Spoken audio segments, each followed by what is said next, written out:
kaj pomeni naslov Heideggerjeve knjige O stvari mišljenja.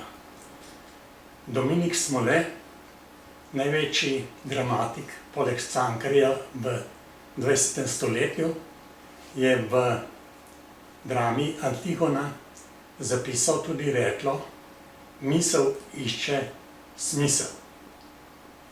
Se pravi, človek je bitje misli, ki išče smisel, smisel biti.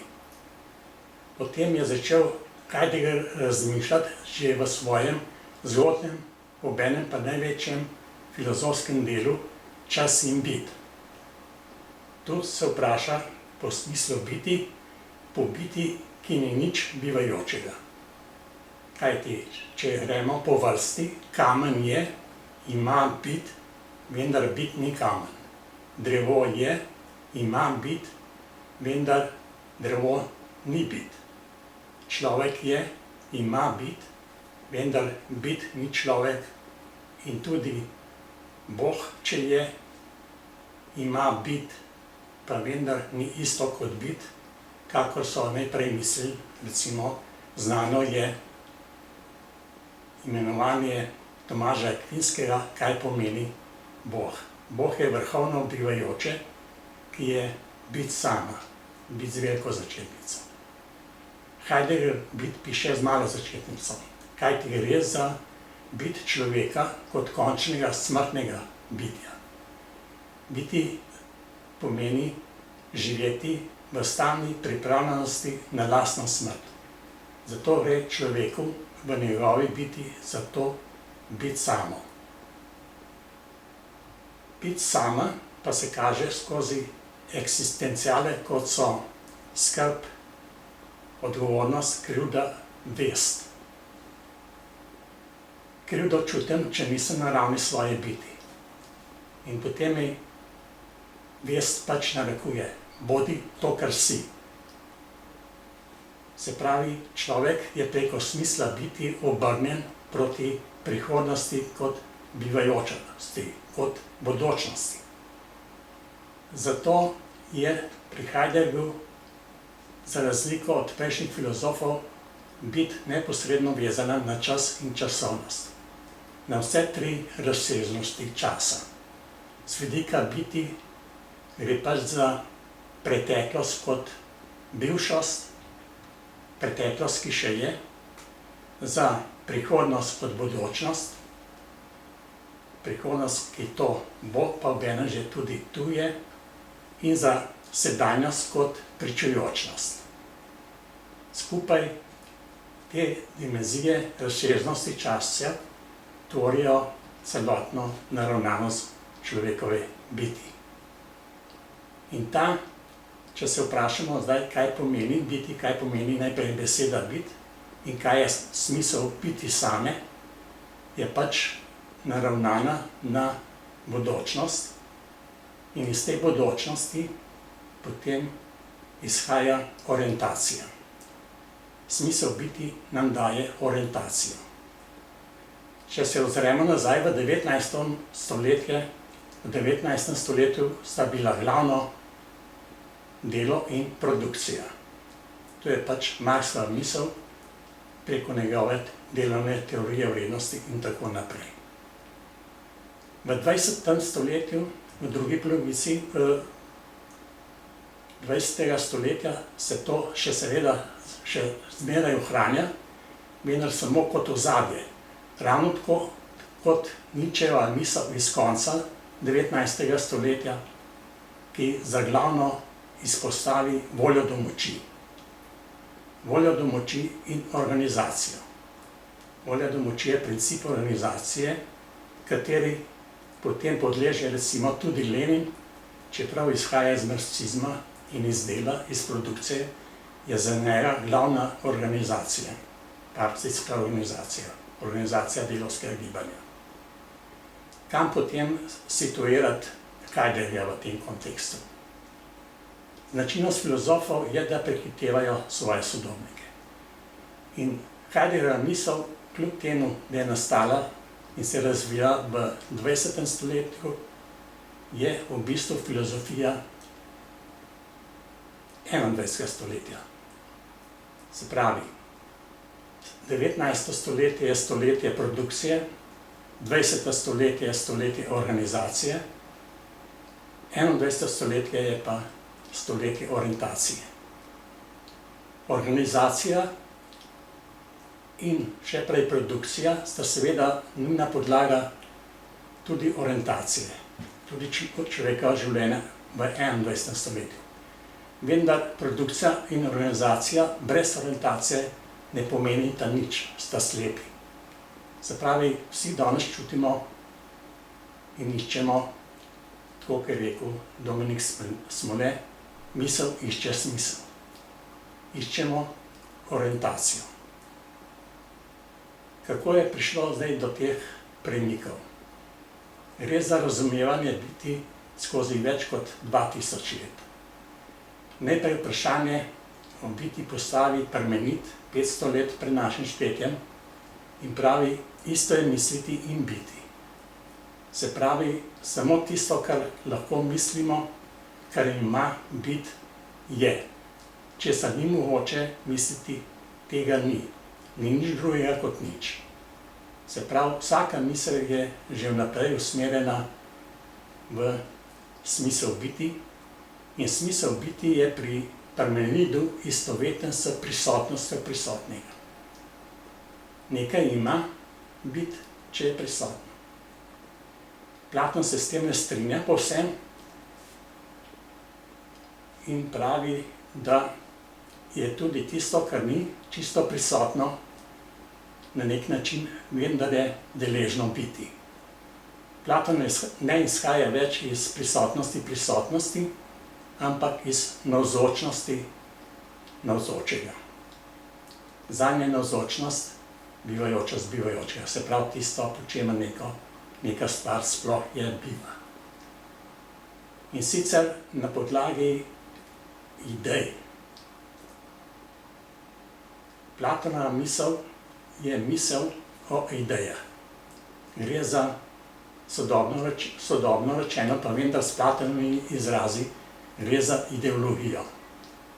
To pomeni, če se ozremo na stvari, imamo recimo pred seboj okroglo mizo ali 4 oglata. Miza je lahko železna ali lesena, je lahko zelena ali modra, bela, velika ali majhna, pa vse to so vendarle mize. Se pravi, ključen je mizasti izgled mize. Izgled ni nič drugega kot slovenski prevod za grško besedo ideja. In tej ideji ustreza človekov pogled. Oziroma, če človekov pogled ustreza ideji, izgledu stvari, ko izreka, kaj neka stvar je, potem je ta misel po Platonu resnična, izreka resnico. Ključna je spet ta misel išče smisel. V tem primeru misel išče resnico. Kaj neka stvar je. Vprašanje, kaj neka stvar je, vprašanje po bistvu stvari je pač vprašanje po kajstvu stvari. In to se potem vleče skozi 2000 let. Se pravi, izhajamo iz Platonovega stavka vprašanja, kaj je bivajoče, kaj je bistvo bivajočega. In njegova opredelitev biti kot navzočnosti navzočega se potem ohranja več kot skoraj 1000 let, več kot 1000 let pravzaprav, vse do Descartesa sredi prejšnjega tisočletja. Descartes pa postavil novo misel o misli, ki išče smisel in idejo razume kot človekovo predstavo. Za Descartesa ideja ni več zgolj navzočnost stvari, izgled stvari, ampak je predstava človeka samega. In zdaj ni človekov pogled, ki mora ustrezati izgledu stvari, ampak morajo biti izgledi stvari kot predstave stvari v v skladu z mojo lastno predstavo. Če jaz nimam jasne in razločne predstave o stvari, se pravi, če nimam resnične gotovosti, potem ta stvar zame pravzaprav ne obstaja. In to velja za vse stvari, od kamna do Boga. Tudi pri Bogu Kant izhaja, Descartes izhaja iz ideje Boga, se pravi, iz človekove predstave o tem, kaj je Bog oziroma kaj pomeni biti.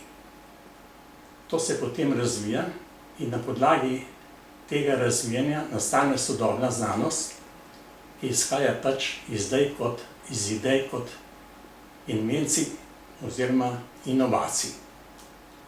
Zdaj si človek sam določa, kaj mora proizvesti, kako mora stvari organizirati, se pravi, sam določa svojo orientacijo.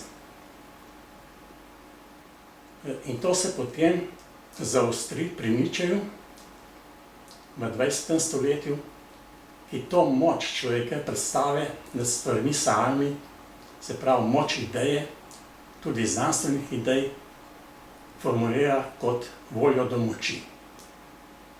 Voljo do moči, ki obvladuje iz vse znanosti, pa tudi politične organizacije in tako naprej. To je volja po nadčloveku, da bi postal človek nekaj več od samega sebe. Heidegger pa se na tem mestu zaustavi in ugotovi dvoje. Najprej, da je človek slej ko prej končno smrtno bitje in da zato njegova volja do moči ne more biti absolutna, neskončna. Človek je omejen na svoje meje, se pravi na meje smrtnega končnega človeka. Po drugi strani pa hkrati ugotavlja, da se ta volja do moči čedalje bolj stopnjuje in se razvija tako rekoč v voljo do volje. Ta se pa kaže kot samovolja. Temu smo priča danes na povsem očiten način. Skratka, ta samovolja se kaže kot absolutna avtoriteta oziroma kot volja do absolutne avtoritete. Tako imamo danes smo priča, da gre v prvi vrsti za avtoriteto in šele potem za resnico.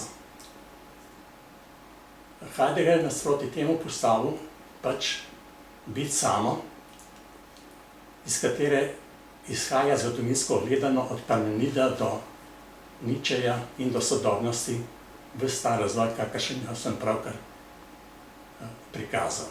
Se pravi, bistveno ni vprašanje, kaj je bivajoče, Platonovo vprašanje, kaj je bivajoče, ali Descartovo in Leibnizovo vprašanje, zakaj je bivajoče in ne raje nič, ampak je bistveno vprašanje, kaj se dogaja. Mladi bi rekli, kaj dogaja. Skratka, to vprašanje orientacije je danes naravnost izstopilo, se pokazalo kot glavno vprašanje. Ampak še zmeraj je treba izhajati človeka kot človeka, se pravi iz njegove končnosti, iz njegove smrtnosti. In na to se je oprl sodobni katoliški teolog, sicer cerkveni oporečnik Hans King s svojim projektom svetovnega etosa. Z človeškega vidika pravi in sožitja med ljudmi ne gre za voljo do moči, še manj za voljo do voljo, ampak gre za spoštovanje človeka v njegovi človečnosti in človeškosti. Zato postavi nasproti obvladovanju sveta svetovni etos s 4 pravrednotami. To so sveta življenja, posvečenost mrtvih, človekovo dostojanstvo in zlato pravilo. Ne stori drugemu tega, česar ne želiš, da bi drugi storil tebi. Vse te 4 pravrednote svetovnega etosa izhajajo, če natančno pogledamo, iz Heideggerovih opredelitev, iz njegovega razumevanja človeka in njegove smrtnosti. Sveto življenje je smiselna le za človeka kot končno bitje. Za neskončno, nesmrtno bitje je sveto življenje brez pomena, ker on živi večno. Življenje ni njegov problem. Ravno tako seveda posvečeno smrtnik. Bitje, ki je na smrtnem, ne umre, zato tudi ni problema s posvečenostjo mrtvih. Sveto življenje pomeni pač to, da moramo vsakega človeka spoštovati v njegovi končni smrtni biti. In te vrednote bi lahko zdaj pokazal za povrstjo, kako so vezane na Heideggerjevo misel, tudi na njegovo knjigo, o kateri sem začel na začetku govoriti, se pravi na knjigo, ki je šla lansko leto pri Slovenski matici z naslovom O stvari mišljenja. O stvari mišljenja, ta stvar pomeni zadeva mišljenja. Tisto, kar nas zadeva in za kar nam gre.